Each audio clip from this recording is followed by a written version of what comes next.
All right, welcome back, everybody, to Cool's Interviews. This one's exciting. It is our 40th episode, as well as our first time talking with a baseball player. So that's pretty exciting. We've actually met Ian in Roswell in one of our many trips down there. So, Ian, how are you doing tonight? Doing great down here in the Low Country in Savannah, Georgia, a long ways away from the West. As well, had a good day. Teach elementary PE in the off season here. Got the kids playing kickball, learning to run the bases, strikes, outs, all good. No complaints. No complaints. Put my Roswell gear on for you. That was the last time we saw each other, so Right. Hey, I good. wore mine too, so Oh, there we go. Yeah, right on. I don't have a hat. I wore my Cubs hat, so I was Yeah, like, it's baseball themed. I'll have to yeah. get one. Are you still with the Invaders, or how's that working? No. The team's gonna look probably different because what happened was Lance Myers, you remember him, the manager? Yeah, he's gonna go to Alpine to be the assistant coach. So, you guys came to games every year, right? 21, 22, 23.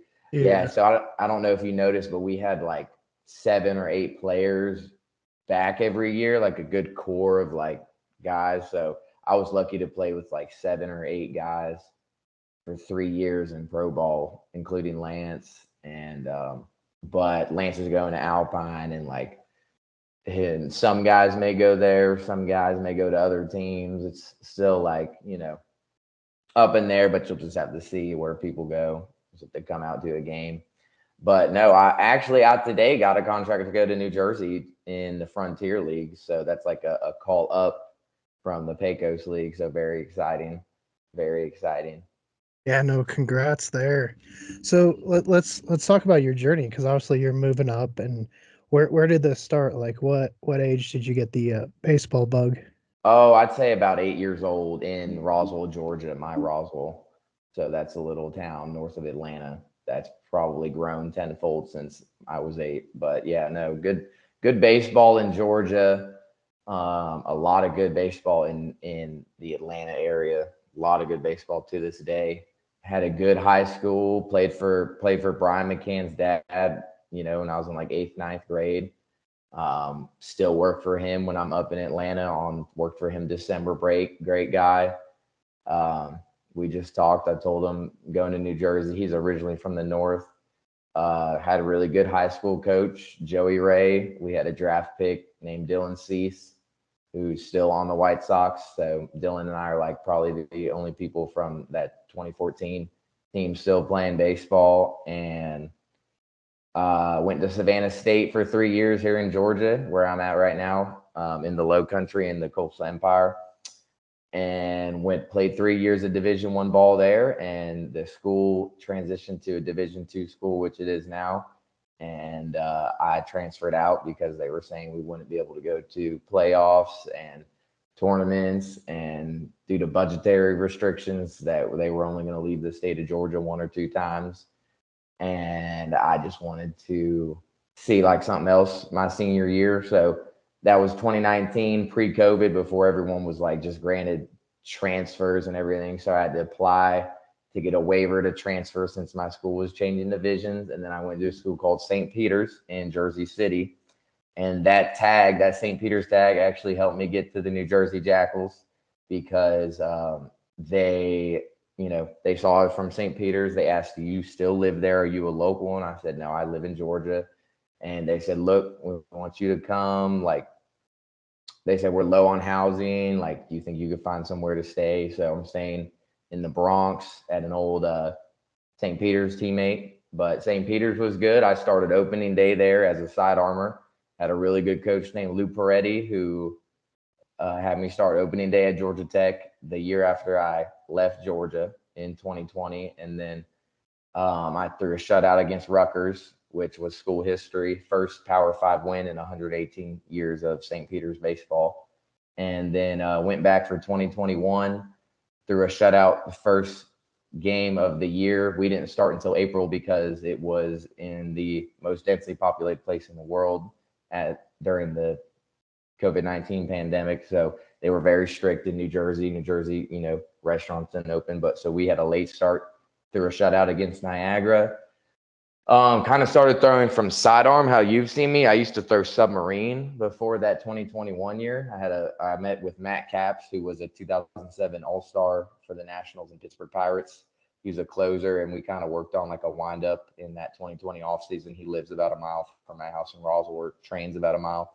And we worked, and I changed my windup kind of. Now I kind of throw harder and can strike out more guys, which managers always like. And then drove all the way from St. Peter's to Alpine, Texas. I don't know if you know, but I started with the Alpine Cowboys. I started opening day for them 2021. And what happened was I had kind of had back spasms at St. Peter's. I had missed about 2 weeks of the season and then pitched the last game against Manhattan through a lot of pain. And then I kind of thought I'd be okay to pitch in Alpine. And I thought it would be, you know, I honestly thought the Pecos League was going to be easier than Division One baseball. I thought it was going to be a cakewalk, but my first game in the Pecos League against the Tucson Saguaros, I think I gave up 7 runs in 5 innings, and we ended up losing that game 16-15. So I get out to the west where the ball flies, and I'm used to playing at Savannah and New Jersey City, which are both on the sea level, and I get out to Alpine, Texas, where it's 4,000 feet elevation, and I had to pitch different. It took me, you know, you've seen how I pitch. It's different playing baseball in that area. It's different playing baseball in that area. And so what ended up happening is he let me go. The manager in Alpine let me go, and then I went to Roswell with Lance, and we just had a good core group of guys. And that team was not very good when I joined the team, but Lance, the manager, made a lot of moves the week I got there, and we had a lot of guys come in just in the nick of time. I mean, we had a guy in 2021 when we were losing guys or moving guys up. We had promoted some guys to the Atlantic League and the American League, American Association, and then we had a guy come in named Kyle Katruff, who I still talk to this day. He threw 3 days in a row in Roswell after driving from upstate New York. So Pecos League is great. I know you come out there and see a lot of good things. Like, it's definitely my favorite baseball league. Like, a lot of people don't understand what it is, but you go out there and there's no designated hitter, and you got to love baseball if you're out there. If people listening and you yourself, Keegan, if you ever watched the Pecos League on Fox, there was a show from the 2013-2014 season, one of those seasons with the Trinidad Triggers. And I always tell people that's a good thing to watch for baseball, any baseball person. Yeah, yeah, we're bummed because we used to have the Sky Sox or the Yes. Snow Sox. Yes, We the Snow Sox. Yeah, so Yes. we got to go down and watch some of them after one of our first games with Roswell, and Yeah. then I guess they just folded like that year, and I was like, oh, that's a bummer because they were the closest ones to us, and that's still like Yeah. almost an hour drive, but yeah, it Yeah, was a there's bummer. a Rocky Mountain team, Rocky Mountain Vibes, and the Northern Colorado Owls. I was also with the Northern Colorado Owls to begin the 2022 season, but I got let go in spring training, which kind of surprised me. There was no other side armor there, so I thought, and I had a good camp, so I thought I was going to make that team, but they went a different direction. But the Snow Sox, I never got to see their field. I never traveled there. Alpine never went there, and Roswell had already gone there by the time I joined the Roswell club, so I never got to see. I forget, is it Spurgeon Field? Yeah, yeah, it's kind Yeah. of like there's a big park, and it's Yep. actually if you know like Nikola Tesla, Yep. it's Yep. kind of where his laboratory was.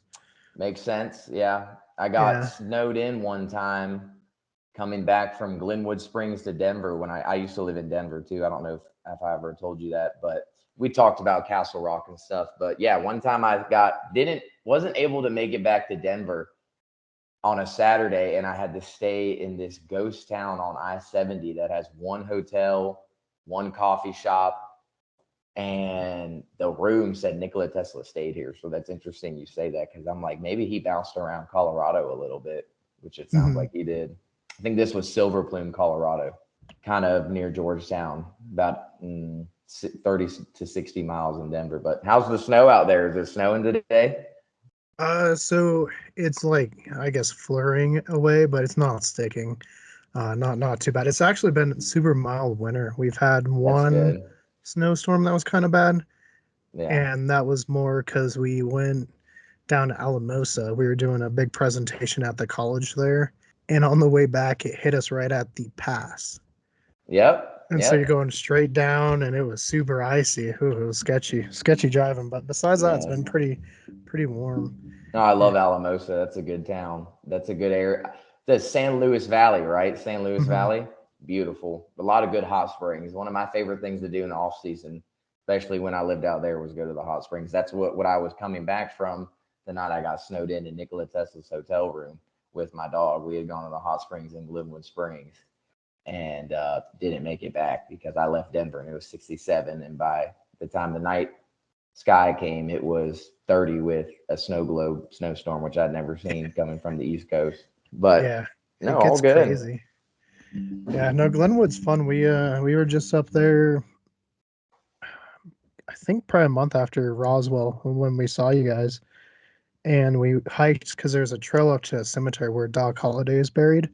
Yep, I've seen that. I've never gone in person, but I know Yeah, people go there. yeah, it's a good hike. It's not too bad. It's like 20 minutes. So Yep, yep. that's the fun part of Colorado, I guess, is all the hiking and Oh, stuff. the But hiking's great. The yeah, hiking's great. well, you've been able to travel and stuff and see different coaches. What is, I guess, the difference between like the East Coast and more of like the West or the Midwest, how the coaches are teaching the ball players and stuff? Um, I'll say this, like in the South, it's a lot of like when I grew up playing for Brian McCann's dad, the coaches were all about like process, order, how you show up to the field, like stuff that goes even before the game.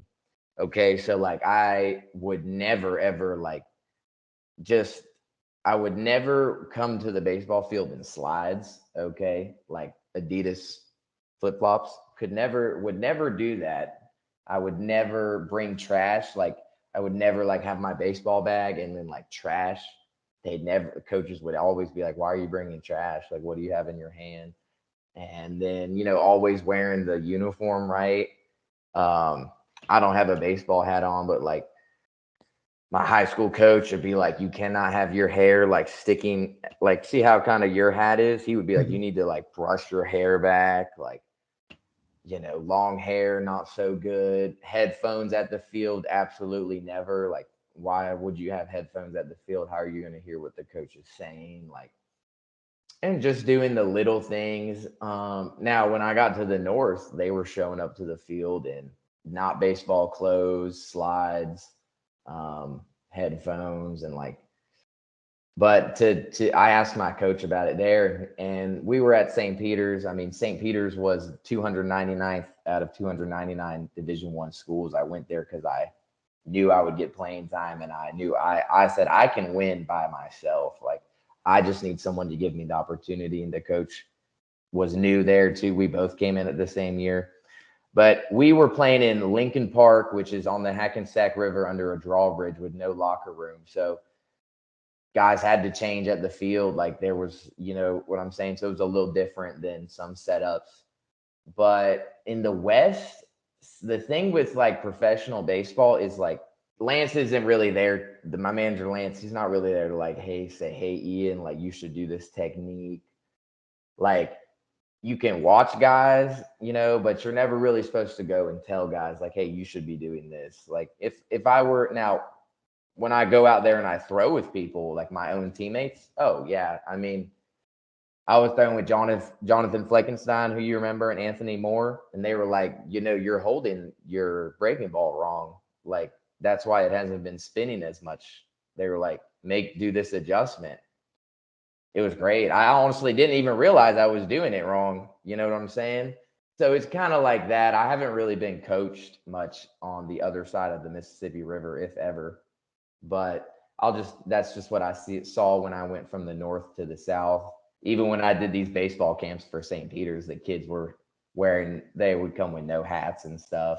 And obviously, even I'm coming from the Atlanta area, which is still a big city, but New York City is the biggest city in the world. So you have all different types of people raising their children. And where in the South, it's like everyone wants to go to University of Georgia Bulldogs or Georgia Southern, or there's more. Honestly, if you look at it too, if you look at a map for baseball, there's the most Division I schools are in the South. The most opportunity for greatness is in the South. So people kind of like get their kids to conform, and the weather's better, so they're doing it year round more. Where there's a lot of now, don't get me wrong, there's 12 Division I schools in the state of New York, I think, and they may even have the most. But you know, that's how I've seen it. That's just how I've seen it.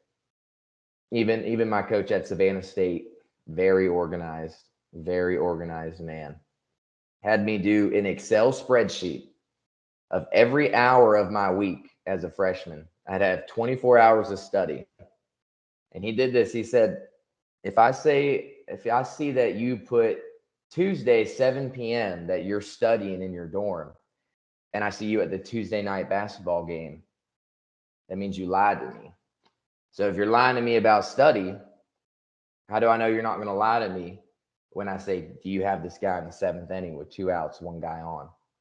Are you going to lie to me when I go check on you on the mound? Are you tired? So that's how they're just very like down here in the South, right? That's how I've seen it. That's how I've seen it. Yeah, it reminds me because I played football and like we had the McCaffreys and stuff, which everyone knows now because Christian's blown up and stuff. But I remember because there's a group of us. I mean, in high school, there's a lot of people that wanted the jersey for the status, I guess. And then Yep. there was like 6 of us that would actually go and watch the film with the coaches and like, Mm-hmm. kind of Oh study. yeah. So I enjoy that. Do you enjoy like looking back and watching like film and stuff? My film, yeah, yeah, I do like watching my film. The one thing I wish, and I think that's like kind of keeping the Pecos League below other leagues, is their camera quality. A lot of the cameras in the Pecos League are filmed from home plate. There's only maybe 2 teams, 1 team, 2 teams that film from center field, like every other league. But I do enjoy watching film. That's the main reason. Like I wanted to stay Division I and be Division I was for the great camera quality of like UGA, Georgia Tech. Went to Rider University, New Jersey. Had a really good game on ESPN Plus, high def cameras. So yeah, TV time. We call it TV time. TV time is great. Everyone wants to be on TV, like in baseball and music and life, like in school. Everyone wants, they come and do interviews at the school I teach at sometimes with the students for like, oh, student and mom and daughter of the month. And I know it. I know they love that. They talked about it for a week. So yeah, everyone loves film. It's good. Like it's good for adjustments, yes, but sometimes it's just good to see how your pitches move, right? To see like, okay, this pitch moved this much, or like this pitch moved that much. Good. It's really good for batter reaction. Like, okay, if I throw this pitch here, the batter is going to either go like this or go like this, or just give up on it. They'll take their hands off the bat. They think it's a ball. They'll try to walk to first base, right? So, no, I love it. Well, when did you like first find your position, like at pitching and stuff like that? Did you always want to be a pitcher, or Oh, did you try other? funny story. I love to hit. Okay, I love hitting. Hitting is so fun. Hitting is pretty hard, right? I think they're both extremely hard. Like the hardest thing to do is to hit a moving baseball, right? The other hardest thing to do is throw a ball in a strike zone this hard or this small, big. But no, to be honest with you, funny story. I'm at Milton High School. I'm a freshman. It's our first day of practice. I go out to left field. The coach is hitting fungos, and I'm there with like the whole program is there. So the varsity kids are there, junior varsity, freshmen. And the first ball to me hitting left field, it actually broke the webbing of my glove and hit me in the eye. And I like kind of almost knocked out, like fell to the ground or something like that. And I get up and the pitching coach is like, "What are you looking at, son?" And I was like, "What do you mean?" He's like, "Your eye is going that way. What are you looking at? I'm over here." And then I was like, "What?" He's like, "No, no, no. I'm kidding. I'm kidding. But you are going to go over with the pitchers. You're not going to play outfield for this program." So that was that. And that was the end of my like career. But also, my high school was very, very talented. I mean, there's a guy to this day that goes around and films Fulton County high school baseball in North Atlanta, like Alpharetta, Cambridge, Denmark, Milton. Gwinnett County is like Parkview, Jeff Francoeur, Duluth, Brian McCann, like the legacy of draft picks and high quality baseball players. I think Drew Jones just went out of there. Tom Glavine's son just came out of Blessed Trinity. So to the other half of it is freshmen were getting pitcher only at 14, 15 because they just would be like, okay, well, you're probably going to be a really good pitcher. We have people who can play the outfield really well. We don't need you. Whereas if I went to go watch a high school baseball game here in Savannah, everyone's probably a two-way. They probably have 14 guys. They probably are being really nice to the kids because there's not an interest here. It's South Georgia. It's the low country. It's a little different way of life. It's a little slower than the big city in Atlanta. Where in Atlanta, my coach ended the career of 19 freshmen every single year. It was probably the hardest day of their lives. I know people who never picked up a baseball again after not making the freshman ninth grade team, which teams here probably have one team. Probably in Colorado too. Colorado baseball is really not that big. I kind of found out because the snow is on the ground so much. Even in Denver, it snowed when I left spring training in Fort Collins, Windsor area. It snowed like May 25th. I was like, this is incredible, So that's how I would say that goes down. Yeah, no, I think you're right because I know as far as like the baseball popularity here, I did have a couple teammates who would play baseball too, and I think one ended up playing like semi-pro or something like that in Arizona. But it's weird. Like Colorado is kind of big, I guess, for track and field too. Do you see that like? Because you were talking earlier, like the South has a lot of baseball talent coming out of it. What do you think makes it about the South? Is it just more of a heritage thing, like, or is it like what causes that? You think? What it is like we have like year-round great weather, and then I love the West. I'll probably move out there again one day. I probably just won't go to Colorado because the snow was too much for me. But in Colorado, the conversations I would have with people who had children, I would be, what are your plans this weekend? Oh, we're going to ski. I never went skiing out there because I signed a contract that said if you get hurt skiing, like we'll avoid it. So, and people are like, oh, I hurt my knee skiing. Oh, I dislocated my shoulder last week skiing. So like, and then the other conversations are like, oh, we're going rock climbing, we're going mountain biking, we're going hiking, we're going to the Hot Springs Resort. Not a lot of like, hey, we're going to the tournament or we're staying here for practice. Like you ask people down here, I teach at a K through 12 school. So I teach elementary. There's another coach on the other half of the gym that teaches middle and high school. He's talking to me and another teacher. He's like, yeah, I have a 3-hour volleyball practice that all the boys agreed to come to on Saturday. Okay. Like, so, and when I would be in Denver, the baseball fields would be empty. Beautiful baseball fields. Now, don't get me wrong, like Denver, the colleges would practice. They had mandated practices, but like the youth, all their parents, they don't want to stay in Denver on a baseball field. Most likely they want to go skiing. They want to bring the kids to the ski lifts. Like that's what it is. Like where we, in Atlanta and Savannah, like sure we can go to Tybee Island Beach, but they're not going to go there all the time. Or sure you can go to the Chattahoochee River, but they're not going to go there all the time. A lot of people don't even go to the Chattahoochee River that live in the Atlanta area. They don't even know that it's like okay, that it's not like sewage water like the news would want you to believe. Yeah, in Colorado, like they want to go all the time to the ski lifts. And I never went. Now, of course, I would see them going to Glenwood Springs, but that's what they were always like, oh, I'm leaving. You know what I'm saying? Even, I mean, I would too. Every Saturday, I would try to go to the hot springs just for recovery. You know what I'm saying? If I didn't have like a game.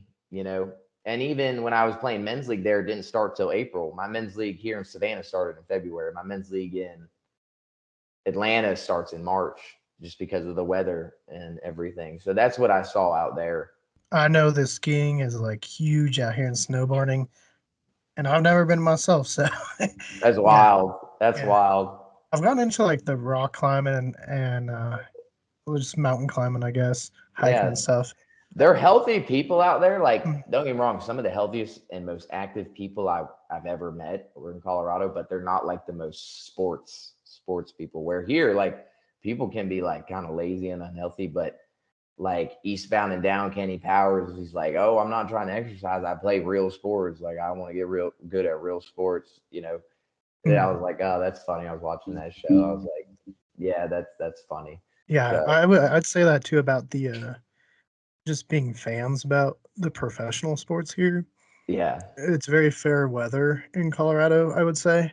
Oh yeah. You know, the soccer and lacrosse teams, we have two lacrosse teams, and they have their fans, but it's not very big. Like the Broncos, I guess, because they're so big, but a lot of these are like fair weather. It feels like compared to like you go to like a Chicago and the Cubs are going to be there when they Oh return, yeah. you know? The northern fans are very loyal.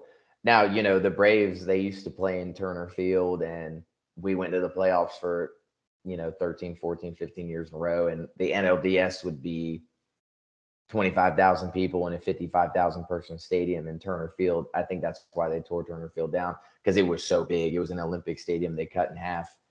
And when I was in college, Denver, I was like playing with some guys. They were like, "Hey, you can go to the Rockies game for $4."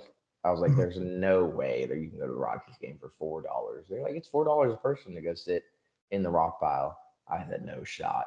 I walk over there used to live on Colfax Avenue, Colfax and Williams, right by Pete's Kitchen. We walked, scootered over there, and I couldn't believe it. Paid $8 to get in, me and my girl, and I had a good time. I said, these are the best seats in baseball. Coors Field, rock pile, best seats, because you can see every pitch. You can see if it's a strike, and you can watch the bullpen warm up, which as a player, as a pitcher, that's what you want. You want to be by the bullpen in a game so you can see how other people that are getting paid more in the show warm up and stuff. So I was amazed. I love Coors Field. But like you said, they were telling me, they were like, yeah, half the people that the game you are going to go to, they'll just be at the rooftop bar in right field. They won't even be looking at the game. Sure enough, I went up there because they said you got to go up for the view. Couldn't even like get a seat, packed, beautiful view of the Rocky Mountains though. I was like, wow. And I love Coors Field.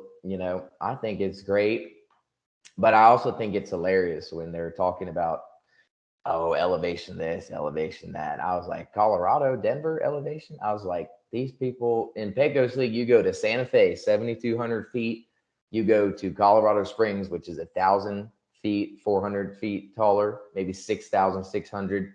Um, Trinidad is 6,600. Maybe Colorado Springs is like 65, 6,000. It's a little high. I know it's higher than Denver. And I was like, Denver is like low compared to these Pecos League towns. So always cracks me up when they're like, oh, ZRA and elevation. And I'm like, that's a normal size park. These Mhm. Pecos Leagues park, I think if you've only been to Joe Bauman, even Joe Bauman is a little short. It's 370 in center, 373 in center. It's like 311 in right. It plays pretty big to left, but still, that's a high elevation town. Dry desert heat, hot park. And that's one of our biggest parks. That's one of like the most comfortable parks that you can play in. And it's still small compared to like, Pioneer League, Rocky Mountain Vibes. Probably the team in Windsor has normal dimensions. The Owls and Coors, of course, is a major league ballpark with a 400-foot, probably 400 feet in the center. So that always cracks me up about Coors. Right. No, it's funny you mentioned the elevation because we do a weekly sports chat like podcast, and so when the Cowboys were coming out here from Laramie to play at CSU, I believe, and they were talking the elevation, I'm like, you realize like they're 7,200 feet up, right? Like they're higher than we are. So it's just funny how that goes. How do the fans like from the different places? How are they? Because I know when we were in Roswell, it was like the same people every time we would go, Yeah. and very, Yeah. very passionate. When we Oh, went yeah. to the Sox, it wasn't. It was also like a downpour, but just a very different vibes. How's the Pecos League compared to like college or some of the other places you've been? Pecos League has great fans, which probably a lot of people that have never been out there don't realize that there's real fans and they are, very loyal. The league has been there for so long in some of these places. The thing with Colorado Springs is that they were in a major market and there was already another team there, the Vibes. You know what I'm saying? So, like, you had to be a diehard baseball fan. Whereas in some towns in the Pecos League, the biggest thing to do that night is a Pecos League game. So, Garden City, they have a grandstand. And the thing with Roswell, I try to tell people, like, we have a very good support system and very good fans because that is an original team from the first season. But we don't draw numbers wise. It's not even like close. My host family, God bless them, Greg and Natalie, they came to a Santa Fe game. And Santa Fe is a terrible place to play because it's 265 feet to right field, 350 to center, and 340 to left, and it's 7,200 feet. It's the highest mound in professional baseball, but they'll have 500 fans minimum, probably. They play Friday. I think they play Thursday, Friday, Saturday. It's in a walkable part of Santa Fe, so people walk there. There's a grass berm, a concrete grandstand, a food truck. They sell beer. It's in a park, so there's people walking their dogs beyond the outfield. But they have great, great fans. They go do these chants, and it's very funny. So one person will go, Fuego, and then another person will go, Fuego, and then another person will go, Fuego, and then they'll just keep rotating. So every time you're pitching or hitting, they're just chanting Fuego, which is fire for Spanish, and it's really an interesting atmosphere, and it's just an awful place to pitch. I mean, I pitched there one time, and I was shocked. I was shocked at my performance. I mean, I didn't believe what was happening as it was happening. Um, Cowboys have a good place, good atmosphere. Again, beautiful concrete, hand-built ballpark, die-hard baseball destination, modeled after Wrigley Field, hand brick, little details everywhere, concrete grandstand, roof. Both of those places have a roof. And every Pecos League ballpark kind of has their own chant, their own thing. So they'll say, "Let's go Cowboys." You know what I'm saying? And they'll just echo off. And then Garden City, Kansas, another good crowd. Same thing, concrete grandstand with a roof, old historic field, small town, good turnout. They'll do like really funny stuff like whoosh because they're the wind. Go whoosh, very funny. Tucson Saguaros, major market, but they're the only baseball team in town that's pro. The Tucson Sidewinders moved out, so they'll have some people show up in Tucson Sidewinders gear, which was an old AAA team. Spring training used to be there, so they have a footprint, right? They'll draw pretty well, usually 2 to 300 to 5 to 600 fans, but they're in a 11,000 person stadium. So it's kind of funny to go there. Another really interesting destination because that's where Randy Johnson hit the bird. So it's a beautiful field, huge field. Pitchers usually can put up pretty decent numbers there because even though the elevation is high, like I think it's like over 400 feet to center. It plays like a major league ballpark. And they have something where they go Cactus Crew. They say Cactus Crew. And that's good. Those are good places to play. Sometimes there's like not so good places to play that you don't ever want people to know about. Like the Austin Weirdos were playing in a really not so great situation. And now they're only a travel team because that was too big of a market. And great name. League sells a lot of their gear. If you've seen it, it's an A with the Texas flag across, and keep Austin weird. So good idea by the commissioner. Trying to think about other Pecos League teams, but those are good ones. There'll be some new teams in the league this year. That's always hard with a new team. And there's a whole nother California side that the Mountain Division doesn't even play. So all that. Yeah, no, when I was looking at your guys' website, or not your guys', but the Pecos League website, when we first saw the games, I noticed that how there was like that whole like western side, and Yeah, then like Pacific. yeah, And so you guys like just never play them, even like championships or anything? You only play them in the championship. Okay. You only play them in the championship. So how does that work for like scouting and stuff? Scouting in the Pecos League, Yeah. it's kind of like they don't show up and see you in person, but like let's say you have good Pecos League numbers, like some people know what goes on, some people don't.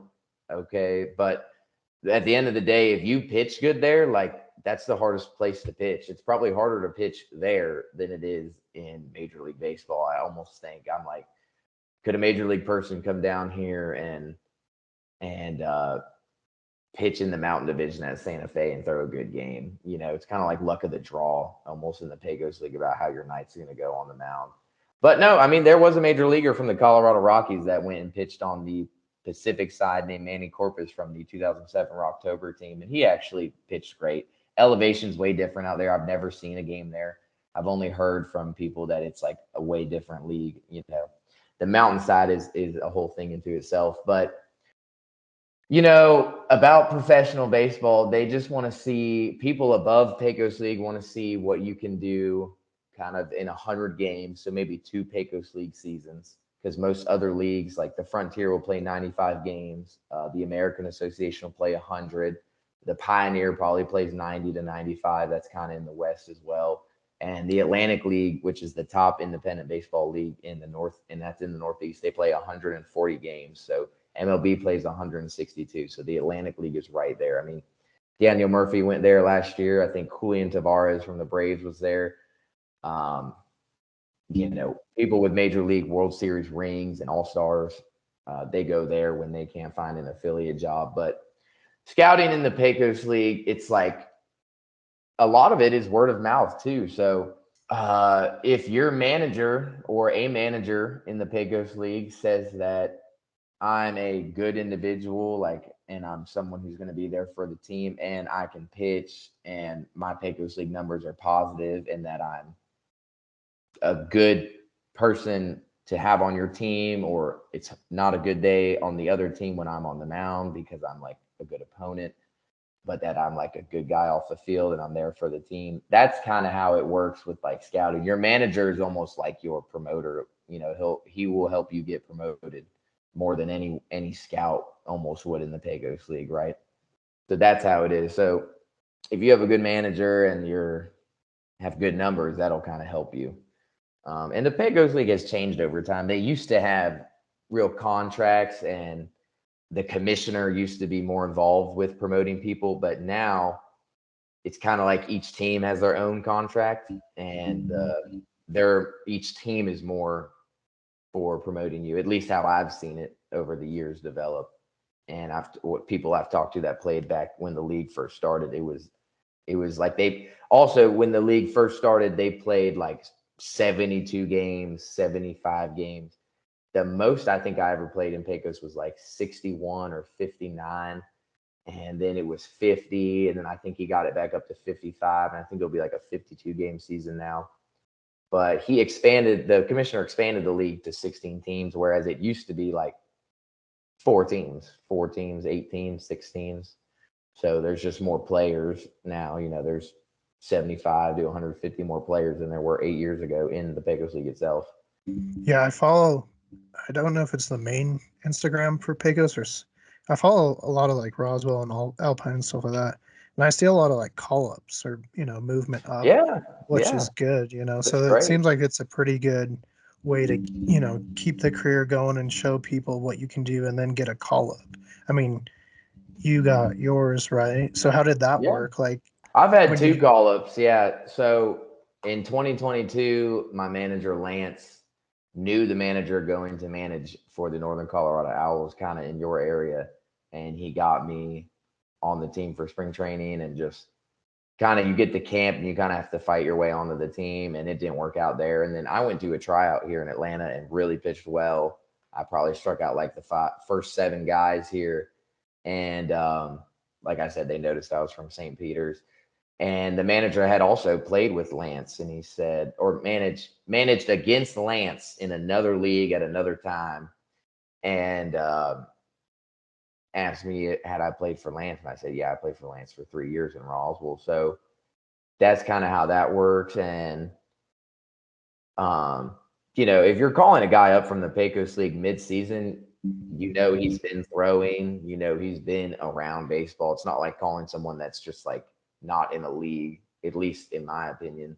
The only thing with the Pecos League is it's so far from everyone. So let's say I'm in Long Island and I need a pitcher. Well, my best option may be in Alpine, Texas or Roswell, New Mexico, but how fast can that guy get from Roswell, New Mexico to Long Island? Like, we have an airport in Roswell, luckily, but if you're on the road, one time we were on the road in Tucson, and Southern Maryland called and said, I need Cody Strayer in like 24 hours. Well, he was gone the next day with just what he had brought to Tucson and flew all the way to Maryland. They paid for his ticket and everything, and he got called up that way.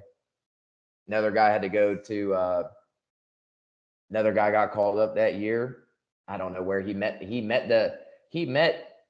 We were on the road too, and he had to fly out from either Arizona. It was Fleckenstein. Fleckenstein went to go pitch in the American Association, but he met that team on the road again with probably 2 bags. That's just the way it is sometimes. And what I think would be nice if the Pioneer pulled players from the Pecos more than they have been, because they're both in the same area, right? Kind of like Colorado, Utah, Montana. They have just expanded to Oakland and I think Stockton, California. They have 2 new California teams. But that's kind of how it is. And in the North, I'm learning now in the North, where you have the most independent teams, they have the least amount of housing. So I've been out to Pecos League and I've been housed very well. People think that you're going to go to Pecos League and possibly not have housing, which some teams do. Like some of the newer teams, like I think Colorado Springs had a hard time finding host families because the Rocky Mountain Vibes were already in town, right? And there's only so many people who can take baseball players in. But in the Northeast, where even though there's the most amount of people, the housing is so dense and people don't have as much space. So they're having trouble. My team in New Jersey is still looking for host families. Long Island Ducks, the best independent team, the pinnacle of independent baseball, the champions of the Atlantic League. I've heard from people that they sometimes just have local players where they could have a guy who's like from Pecos League who's maybe more talented, but they'll just take someone that lives on Long Island, that can just come to the games and they don't have to find a host family for them. So that's what it is with Pecos League and call ups and independent baseball. And it's a whole web of different things. It's like one of the most interesting businesses that you can put yourself in. Again, someone explained it to me like this, like let's say Keegan and I are on the 52nd floor of a skyscraper on Wall Street, and we've been out selling Bill and Bob over there. Well, Ian and Keegan would obviously get moved up to the 99th floor because they've been out selling them. Well, if I'm out pitching someone and I have better numbers than them, they might take the guy who doesn't have as good numbers just because maybe they see something in him that they like more that they didn't see in me. It's a funny business. It's a very funny business. So it's just something like it's just something you just have to go with it and you just have to love it and make the sacrifices on and off the field that continue to get you out there in the summer. Yeah, so while we're kind of on the subject of being on the road and stuff, what is life like on the road, at least for baseball? Baseball on the road, I mean, in pro ball, from my experiences in the Pecos League, like pretty good. I honestly, some people I see at these tryouts and that don't know that are from the north, they're like, oh, I heard you guys have these like 18-hour road trips. And there's some road trips that are like really long. When we went from Alpine to Tucson, it was probably about 11 and a half hours with 2 or 3 time changes. And the bus broke down that time, so we had to take cars and carpool. It was pretty crazy. But life on the road is good. I mean, we usually go like 4 to a room, so 2 people in each bed, and sometimes there's a hot tub there, and it's kind of cool. You can go on your own adventure sometimes. One time we were in Tucson, and they have so much lightning and rain that we just had these monsoon season in Tucson in the summer. So you get to see some places, and I enjoy being on the road. sometimes. I enjoy home games too, but I do enjoy seeing like different parts of the country. Like Tucson's really beautiful. Um, a lot of good hiking there, good food, interesting little stores about, pretty nice accommodations. I honestly don't have many complaints. Some people aren't used to it. Some people aren't used to, being with that many people in a single room, but you're really just at the park all the time. Like you get into town and you go right to the field and you have batting practice, and then that game doesn't end until midnight. And then the rest of the time you're either eating, sleeping, recovery, like trying to get recovery, hot tub, massage, or just resting, doing recovery in the room with the massage gun or stem or creams, icy hot, icing. Some people ice. Everyone has their own thing. And that's the fun part. You can kind of go, when I was in Roswell, I'd kind of go to other rooms that weren't mine just to see like what people would do and how they would recover or how they wouldn't or what they were up to. So it's pretty funny. Some great times in the room. Some great times. I always think about my friends and our hotel travels. So especially in Tucson when we were just stuck in this monsoon for a while, it was pretty funny. But no, it's good. You do your laundry when you can and make sure you are just going to be ready for the game. You know. Yeah, no, life on the road is fun. We travel quite a bit, so we've had some fun experiences. We one time coming back from Missouri, we got stuck under an underpass because of a tornado. So I'm like, Yeah. that's a story now that we have. So, just an Yeah. hour delay. Well, because obviously Roswell has the festival. Did you guys see like an uptick in people coming Oh during that yeah, time? yeah. Oh yeah. Y'all come out and Hmm. we I don't know if you've seen us, but that week we do like a parade in the morning. That's a busy week. We do a parade in the morning and we always have a game the night of everything. Another day we'll do a meet and greet around lunch. We'll sit in a booth and autograph things at the courthouse.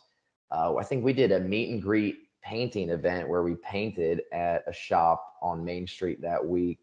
So that's a good week to be a player and a fan because more than just the locals come because people honestly what's interesting about Roswell is there's not much to do when the sun goes down. There's not a lot of restaurants that are open late. It's hard to find food after the game, especially when you're the away team. The only thing open is Whataburger. And if you're lucky, you can get to Applebee's. There's not much to do even at 7, 8, 9 p.m. So, like, if you're a tourist in that town and you heard about the game and you hear that the team is the Roswell Invaders and they have green pants, like, yeah, I would love to come see that. And we got beer in 2022. I don't think we had it in 2021, so that always helps. No, it's good. I definitely do notice a nice uptick, a little uptick in the fans there. Yeah, no, we've noticed that. It's weird because Roswell is almost as big as where because we live in Castle Rock, and Castle Rock's crazy big now compared to when I first moved here. Yeah. Um, but yeah, everything was like closed at like 5, and it was Yep. really strange because Yeah. Castle Rock is open usually till midnight. You can find Yeah. something. The thing with a lot of Pecos League towns, and Roswell is one of them, is that they're just so far from everything. Like Roswell is not on the way to anything. There's nothing for 2.5 hours, basically, maybe an hour and a half. If you go an hour and a half, you'll hit Redoso and then maybe Alamogordo. But those are nice. Those are great towns. I love those towns. But bigger places like Santa Fe, Las Cruces, Las Vegas, and Albuquerque are very far away from Roswell. And then going the other way, Lubbock is the nearest town, right? And it's the same thing in Alpine. Alpine is 2.5 hours from the Mexican border and 2.5 hours from Midland, Texas. And Midland's not even that big of a town, Midland, Odessa. Garden City's very far from like Topeka, Kansas City. There's not many big towns in Kansas, right? Tucson is really one of the only towns in a major market. Santa Fe is a decently sized town. It's the capital of New Mexico. I can't remember if it's on the interstate or not, but Santa Fe is another odd town. It doesn't even feel like a city because they have some interesting laws about like nightlife there. They keep it kind of family oriented. So all the towns are just like a lot of them close early because they're just out in the middle of nothing. Where Castle Rock is probably on the interstate. If I remember, I forget which one, but there's that one interstate in Colorado that moves north to south. So they Yeah, probably get, yeah, they probably get people coming from Pueblo going all the way to Denver, and they'll like, oh, we can stay open. Whereas in Roswell, who would be coming through Roswell at any time of the night? right. Yeah, no, Castle Rock gets a lot of, interstate travelers. I used to work at a King Supers right on I-25. Yeah. It's closed now. It's a Murdoch's now, but we get so many just people that were like, yeah, we're just traveling through and we need Yep. some food and we saw your guys' sign and Yep. we pulled in. That Sam joined us. Sam, What's how you going doing? on? Doing good. How about yourselves? Great. Just talking it up. Baseball, Colorado, travel, life on the road, letting Yeah, everyone know what's going down. yeah, Hells Ian yeah. just got a promotion, so Hell yeah. Nice Yep. job, man. Thank you. Thank you. Appreciate it. Appreciate it. well, because obviously we'll be coming back out to Roswell. We've kind of got suckered into it now every year. Oh Uh, yeah, it's great. I mean, it's I'm fun. playing suckered into it. No, but we enjoy it. We've met a lot of great people in Roswell, but we have a series where we've been doing best burgers in Colorado, Yeah. and when we come out to New Mexico, we're going to do it. So, do you have any recommendations for Roswell when Yes. we're out there? Yes.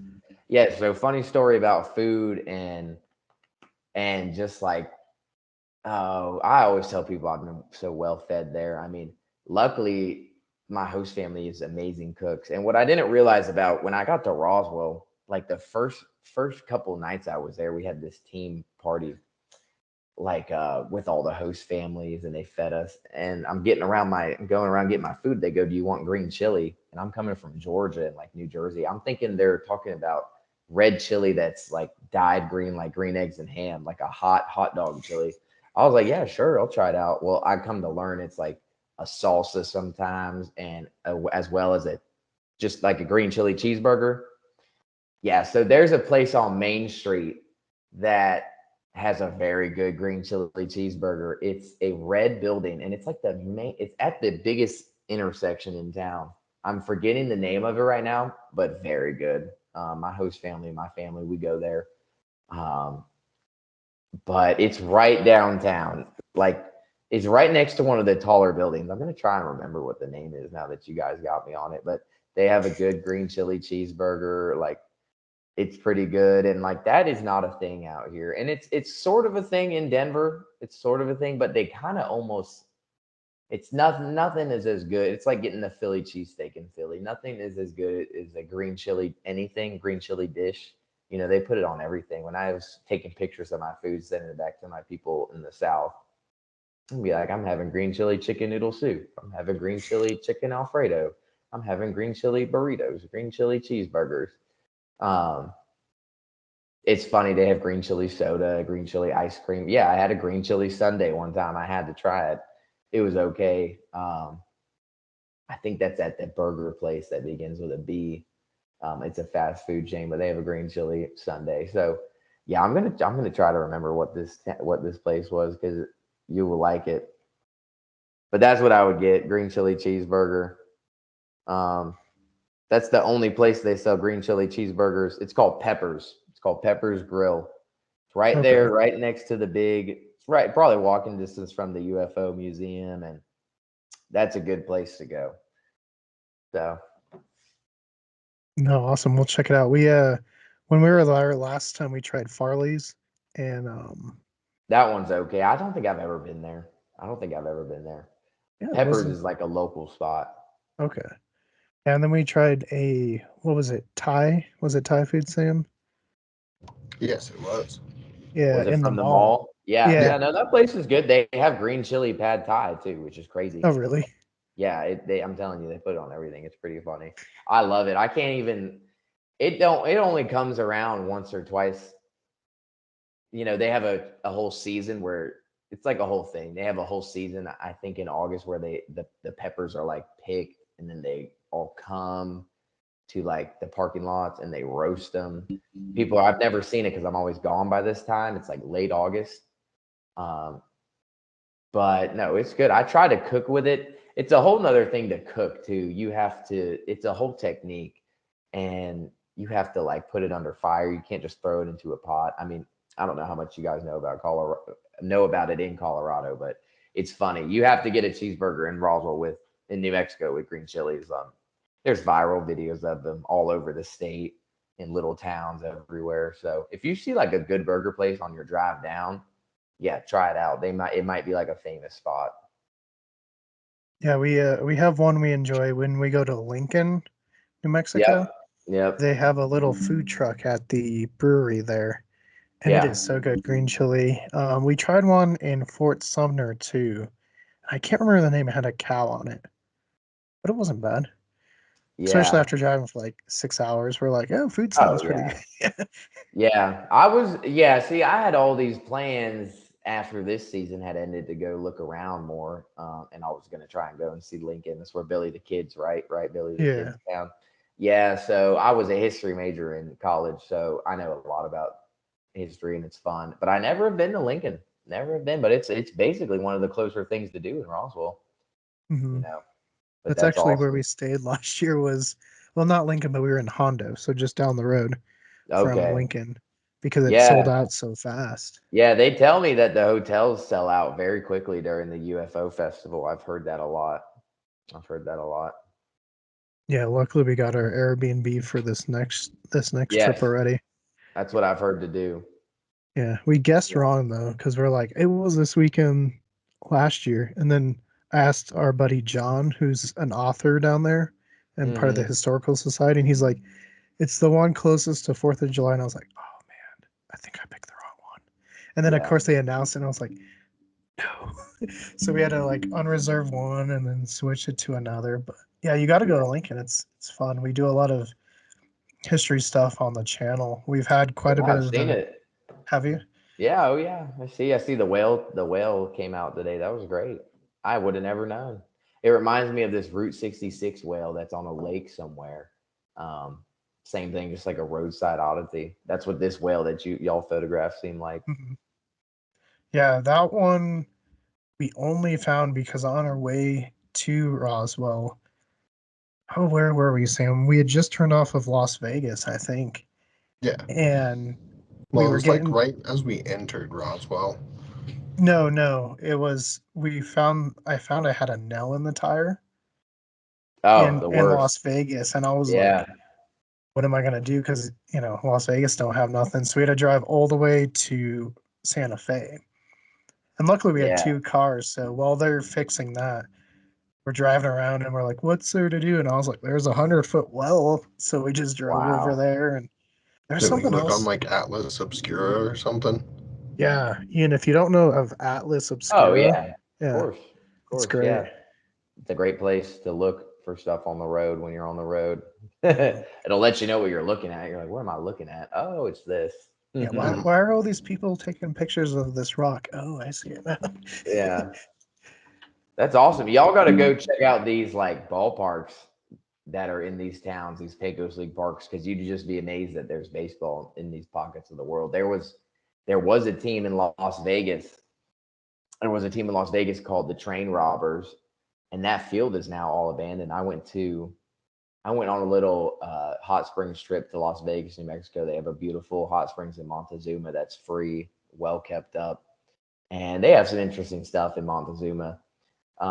But there was a Pecos League team there. Another Pecos League team in Santa Fe at Fort Marcy that was the ballpark I was telling you about, the highest mound and the shortest fence. And there's a ballpark in Trinidad, the Trinidad Triggers, all on your way down. I'm sure maybe from Denver because you have to go Mhm. snake down. There was a team in Raton at one point. There was a team at Raton, but they found that it was just too close, kind of to Trinidad. Trinidad and Raton are right there. So the Raton team, I think it was the Raton Osos, or no, maybe the Raton Bears or something. I'm not quite sure.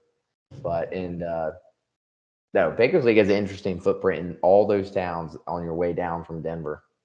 Yeah. Yeah, I used to go to Raton every September because we did there's a shooting competition out there in Mm-hmm. September, so we would go do that. And so Yeah. yeah, I love There's some good Mexican food in Oh Raton. yeah. Yeah, pretty Another much anywhere. interesting. Yeah, another interesting pass right there that you got to snake through. You know. Yeah, I suspect that is where I got the nail in the tire was the pass Yeah. because they were doing some construction.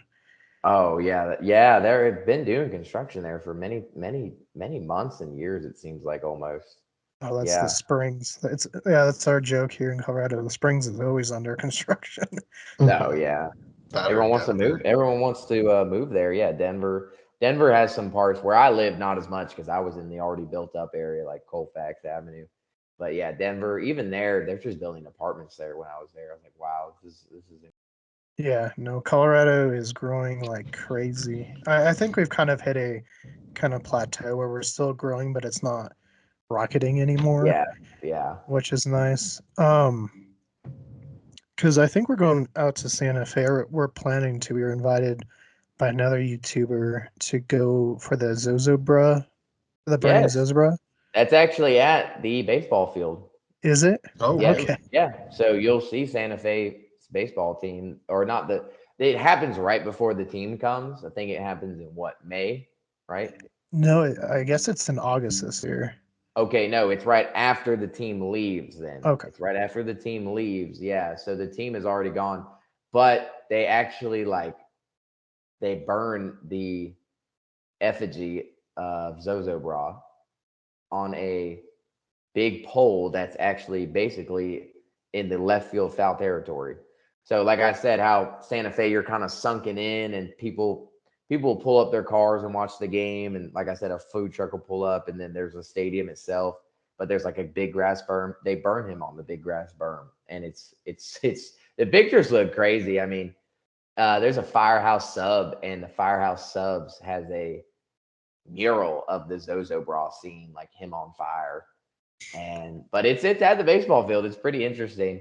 And the crazy thing about the baseball field is like it was a fort at one time, and then the state of New Mexico or the United States government gave the land back to the Native Americans because they had been burning Zozo Bra there. And because the baseball field is like Native American land, it's like sacred. So like they don't, when it rains, they don't put what you would normally put on a baseball field when it rains. They put like cat litter because whatever was in the baseball, like dry turfus, I think it's called, like quick dry. Yeah, quick dry. It's not been blessed by the Native American priest who watches over that land because it's sacred land. So again, like I don't even know if they use mound clay there, like because it hasn't been blessed by the priest. So the field is it's like the field itself is not the best baseball field to play on. But it's because that's just what I've heard because it's like a sacred Native American site that they don't bless people maintaining it. So it's pretty interesting. So, but you'll see it all. You'll see it all. Yeah, no, that is very interesting. I did not Yeah, know that. That's pretty cool. yeah, Well, it's pretty Hmm. funny. we obviously got to see a pretty exciting highlight, I suppose, at least for the YouTube views. The one Yeah. year we were out there. Do you guys have any crazy stories during your baseball time that you've seen happen? Oh, I mean, yeah, the Pecos League, like, yeah, it's always some crazy things happening. Like, always some, crazy things. I mean, like I've said, I've just seen guys throw down there more than I've ever seen people throw anywhere else. Like, it's very, very cool, very interesting. Um, I asked this guy I was telling you about earlier in this podcast. I asked this guy basically, I said, how did you just throw 3 games, 3 days in a row, like back to back to back? He goes, alkaline water. He said your body can't perform in an acidic state. So you're out. If you're an athlete and you're trying to test the limits of your body, you have to get your body out of that acidic state. So like right now, as we're talking, I'm drinking this alkaline water. It helps with soreness in the arm. Um, yeah, there's been like fights sometimes just with disagreements between players. Fights are always interesting, especially for the fans. just in the heat of the moment, just in the heat of the moment. I definitely got the crowd riled up that one time. Everyone was pretty Yeah, I fired. remember that. Yeah. Yeah, no, that was just the passion of the game coming out, and a lot of men, competing for, themselves and their team. So that happens. And that's, honestly, I can't even watch Major League Baseball now with all the rule changes. I'll tell you that. Like, it's just not as interesting as it was during my lifetime, even. And, people, I get on this topic and they're like, oh, this, that, and that. You're talking about the 80s and 90s. No, I'm talking like 2007, 2008, 2009, 2010. The Pecos League, there's no DH.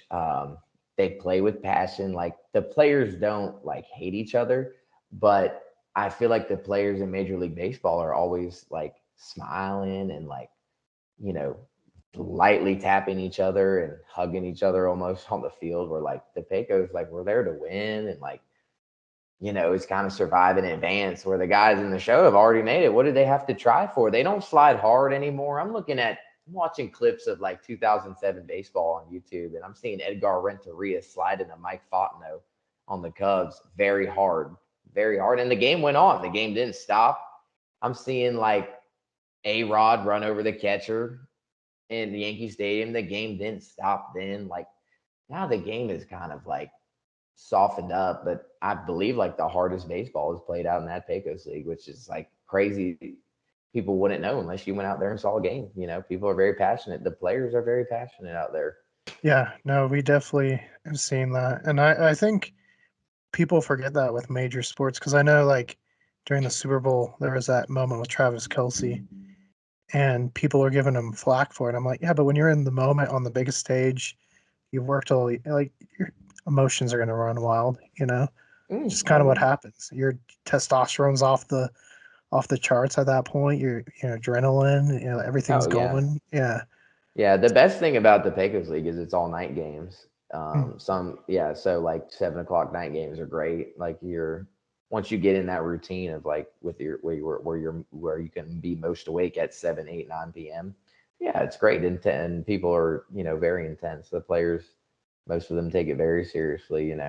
But your boy Mark, I think he retired. I was at in July 4th game in Alpine. He threw out the first pitch and then swung around and popped a ring out to his girlfriend. So it was pretty funny. He might be retired. I'm not 100% sure, but I know y'all were big fans of him. He's a character. They say he's an alligator wrestler from Louisiana. He's from like Pumpkin Center or something, very small town, Louisiana guy. So Yeah, I was gonna try to reach out to him about being on the show, because ever since then we actually made this when we went to Laramie. oh my gosh, look at And we're that. like, oh, wrong Cowboys. Y'all got to text that to me. Y'all got to Okay. text that one to me. Yeah. That's funny. Yeah, a lot of good players and things out in the western, in the desert, as we say, in the back out in the desert. A lot of good things. You wouldn't know unless you got out there. You would not know unless you got out there. So, Well, and that's what was fun. Like when we went, not last year, but year before, we were walking around with the other dinosaur, the green one. yep. And, everyone's talking. We got to talking to one guy, and he was like the dad of the number one pick that year. Hmm. And what Oh was his yeah, name? yeah, yeah. Maybe Michael Walker's dad, possibly. Oh, Paul. Yes, Paul. That was 2022. Yeah, I remember him. Yeah, Paul. Yeah, so we were just talking to him. So I think that's what's kind of fun, is just connecting with the people there, and that's what I've enjoyed too. Oh yeah. Oh yeah. There's a solid base in Roswell. Is what I tell people. There's a solid base, especially for a team that size. Like, the team kind of just has to support itself, which it has been, which is amazing. I mean, I was reading the other day, that guy who calls the games there, he has been calling every single game there. Jeff Gunn, I think, the voice of the Invaders. He's been calling games for 14 years there, which is amazing when you think about it. I mean, Joe Bauman went in the stadium there. He hit 72 home runs at that very field, which was a record until Barry Bonds broke it with 73. So there's a lot of good baseball that's come and gone in that small section of the desert, one way or another, which is like very interesting. Very interesting to think about. Right. Well, what's Trinidad like? Because I think we're gonna probably hit up that one in June. if I remember right. Trinidad is pretty interesting. You should go. The Pecos League show is you can buy it for like $5, 5 episodes, 30 or 20-minute episodes, and it's on a thing called Voodoo, VUDU, and it follows the Trinidad team back in the day. They have a pretty decent ballpark. Again, they have it's different than Roswell. Again, you can pull up and watch it, kind of hilly. It's got a roof, a grandstand. They told me they just turfed it. It used to be grass. It rains there a lot, so they finally turfed it. It's in Central Park, which is like Central Park is a park there in Trinidad.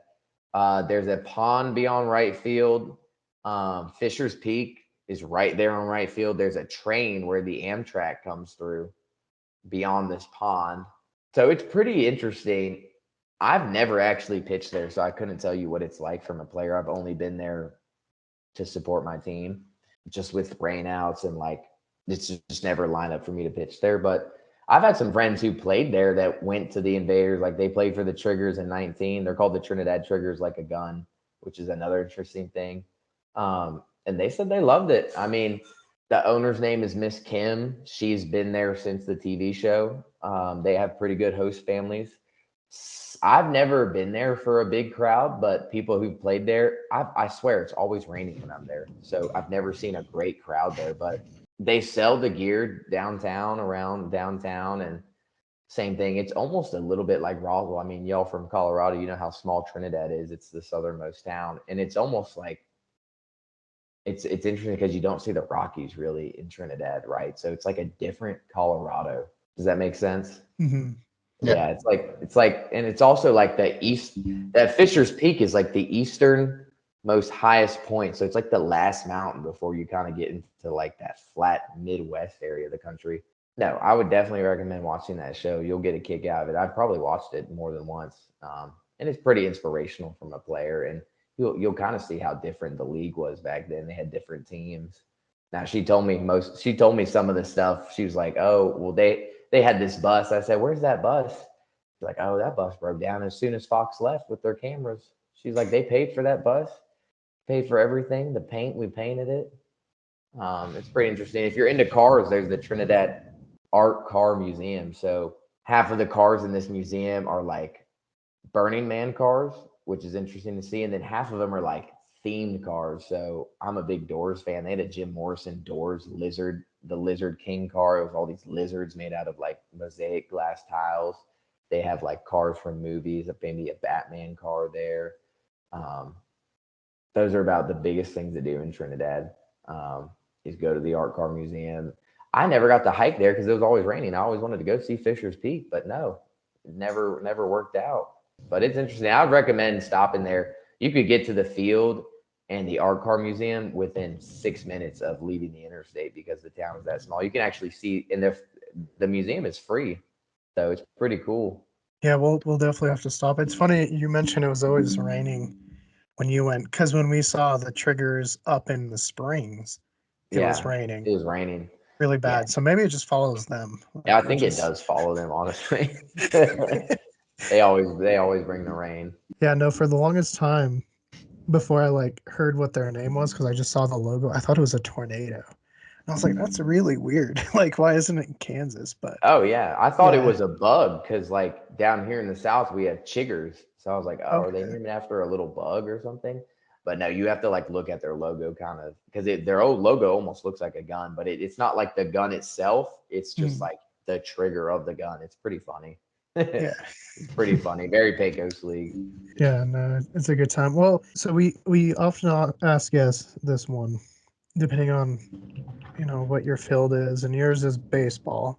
So, do you enjoy baseball movies? And if you watch a lot of them, do you find yourself kind of critiquing the actors or how they're pitching or batting in the movie? Oh, sometimes, yeah. Sometimes, yeah.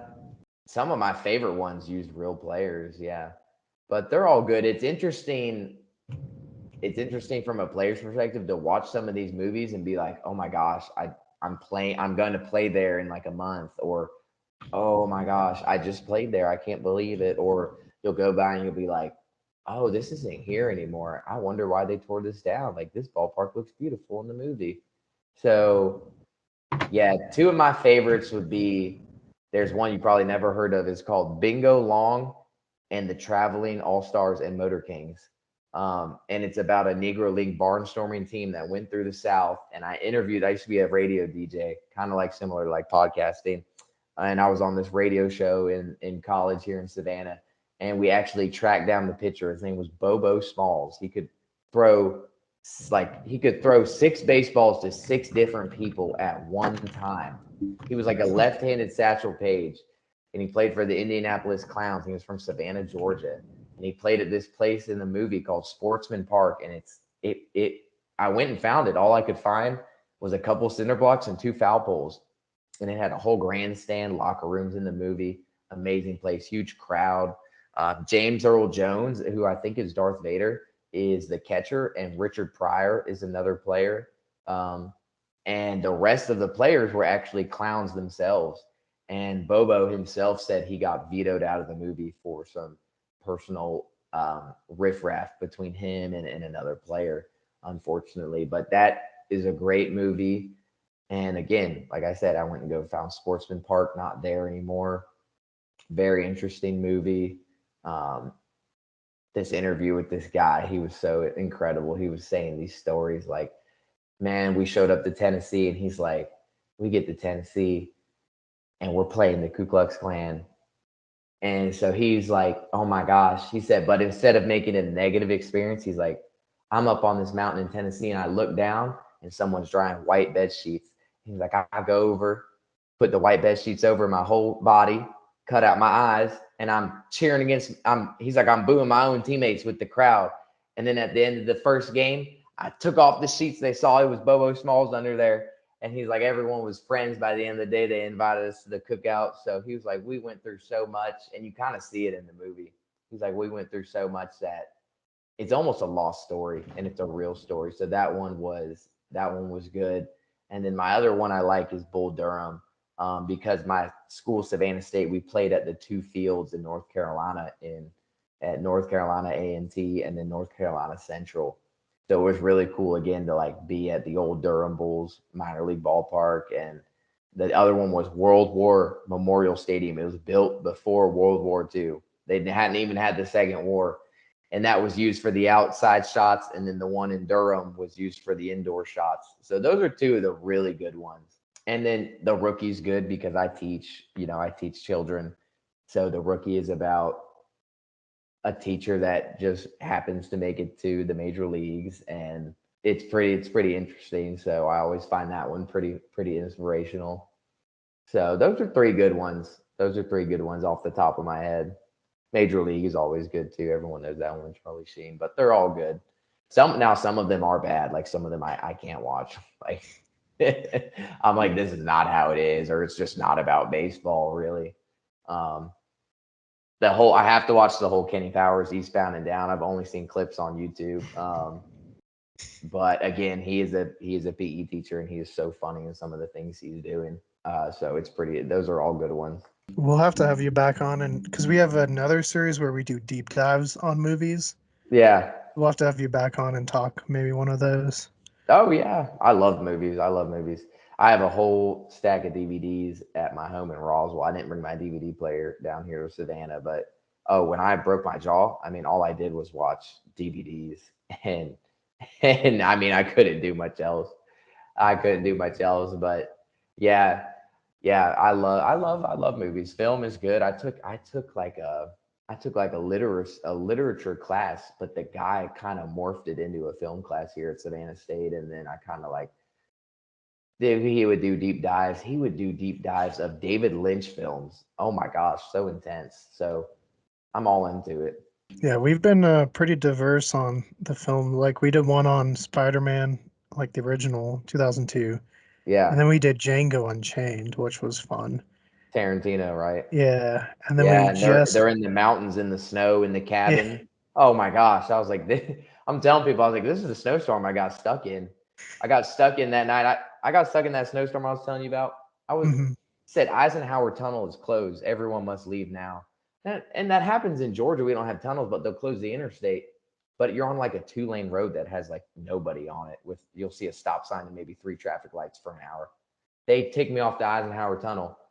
I'm on the Loveland Pass. I had just been in the hot spring with this guy. He goes, yeah, I don't do the ski. I didn't. He's like, I injured my knee and I come to this hot spring. He said, I injured my knee skiing. Another reason I never went skiing. He goes, I was in the A basin on Loveland Pass. It's the highest ski basin you can just go up there without any ski lift. And you don't have to pay. You can come down the backside of the mountain. So I come down one time. I flew into a tree. Never was able to ski again. I have to come here every week. Da, da, da. I'm like, oh my gosh, I'm in A basin and it's snowing. And I have a little 2-door car in the Loveland Pass. And I'm like, I'm into Django Unchained, but I'm just missing the cabin. Yeah. So we enjoy film, as you can tell. Yeah. Blu-ray pack back there. I have way Oh yeah. Awesome. unhealthy amount of Blu-rays in my collection for sure. Yeah, for sure. I have all the DVDs. Yeah. Because last year we were at the Littleton Museum in July, I want to say, and we ran into Yep. a league called the Vintage Baseball Association. Okay. Have you heard about them? Oh, in Littleton, Colorado? Yeah, I guess they're like all over, but the ones we got to see was the Littleton Rough and Readies, Okay. and they I all play haven't. by like 1800 rules and Yes, stuff. I've seen that on YouTube, but it was in the north. I feel like it was either in Kentucky or in the north where they play with no gloves and stuff. Yeah, crazy story about that. So I was playing a little bit of summer ball in Kentucky, and I'm going to go see the Jefferson Davis National Monument, which is like a replica of the Washington National Monument, but it's just the South's version. I'm out here in Kentucky. There's Mennonites playing baseball, like you said, and they're all in their they look like Amish people because I'd seen Amish people playing in the north. And then I'm like, who are these people? I go to the park. I'm like, who are these people? They're like, oh, those are Mennonites. I was like, and they were playing baseball, one wooden bat that looked like it had been in their congregation for years, one old baseball, looked like a Babe Ruth spitball. And they're just playing out there in the field. I said, this is so great to see. And I'm kind of trying to get my classes I have now. We're doing kickball and we're going to move into wiffle ball here. But we're going to have to move slow because I'm telling you, we were talking earlier, baseball and hitting and pitching is so hard to do.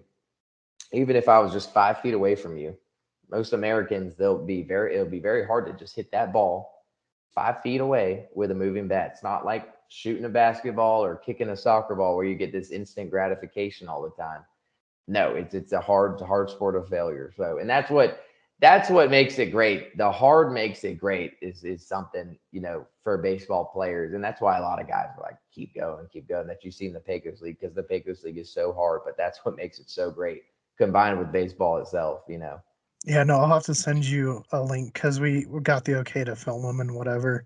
So Yeah. I have their full games. So I'll send one. Oh, wow. Yeah, it was fun. Wow. There's like a donkey on the field, like they were trying Oh to my mine for gosh. gold and stuff. Oh my goodness. This sounds interesting. Sounds Yeah, real interesting. yeah, I'll Wow. send it to you Oh yeah. after. Right Well, on. like we talked at the beginning, obviously moving on. What is the future like? Like, are you gonna go out there right away? Like, when does all that start? I have to be in New Jersey around April 27th, and think there'll be a week or two of spring training camp, and there'll be a number of people there and stuff. But they play in they play in an amazing park. Another crazy story about this park is it's called Hinchcliffe Stadium. Okay, this was where Larry Doby started out. Larry Doby played for the Patterson Pirates, I want to say. Okay, Larry Doby was the first guy in the American League who broke the color barrier. Okay, so Jackie Robinson did for the National League and the Brooklyn Dodgers. Larry Doby did a little later for the Cleveland Indians. And it's this park that was a Negro League field. It is almost like the Polo Grounds where it's that U-shaped. So it was abandoned for 40 years. It was abandoned since the 1980s when Patterson kind of changed on to harder times. Okay, so New Jersey's interesting. There's maybe 3 cities that have really fallen on hard times: Newark, Camden, and Patterson. But Patterson is by far the best out of those 3. And the field So I'm living in New Jersey. I go and I start reading about this. I say it's reminding me of the Bobo Small story about Sportsman Park. So I say I got to go see this because it could be. I had got to figure out about Sportsman Park, and they said they had bulldozed it 2 weeks before I got out there. Less than 20 days. They said 20 days ago this field was here. You would have never known it was all overgrown, but they said it was here. You're seeing a cleared field. There's going to be apartments here.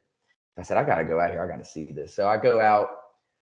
It's right next to the biggest waterfall in the United States besides Niagara Falls. You could throw a baseball from right field stands into a 128-foot waterfall. That's free. And you can get right next to the waterfall. It's not like Niagara Falls where you can't really tell what's going on unless you're in Canada.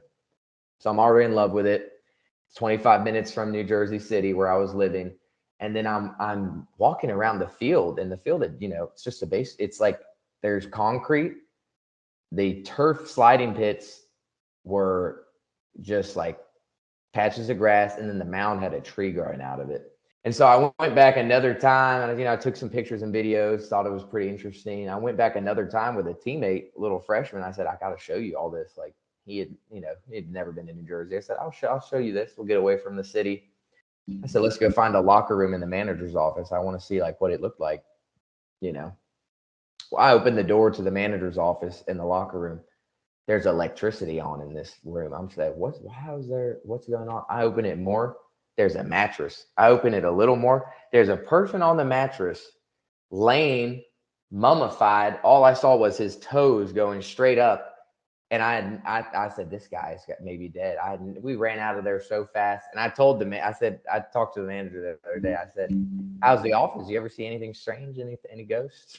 He said, oh no. No, it's all renovated now, but they play.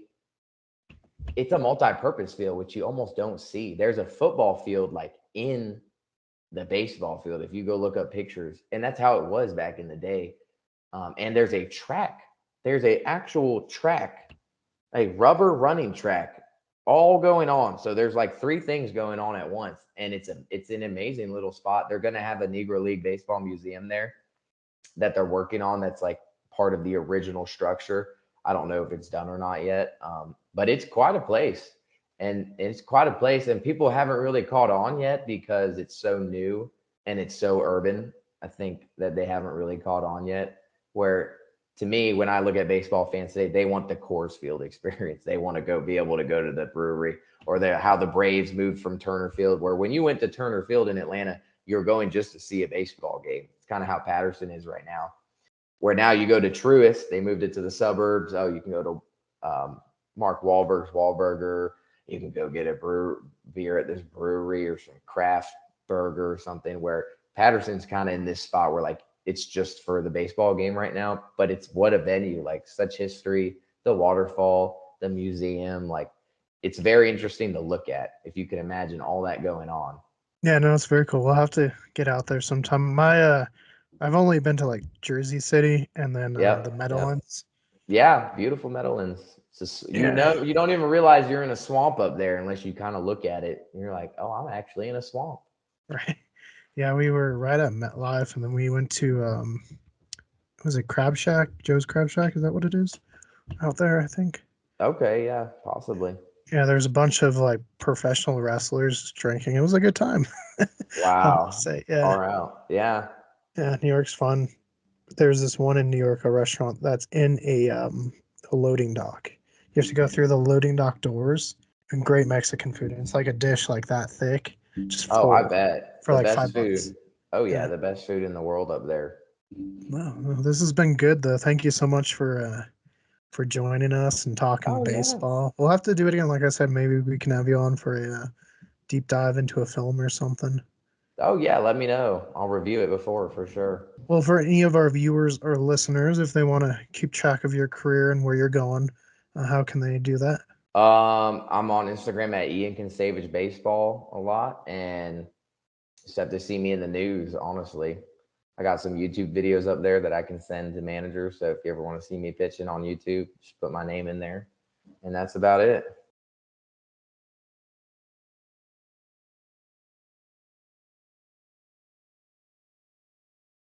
So Sam and I want to say thank you to Ian for joining us on this awesome episode of Culz Interviews and Talking Baseball, and for being our first baseball guest. So this was a lot of fun for us, and again, Ian, also thank you for being so kind to us all the times we were able to see you guys up in Roswell.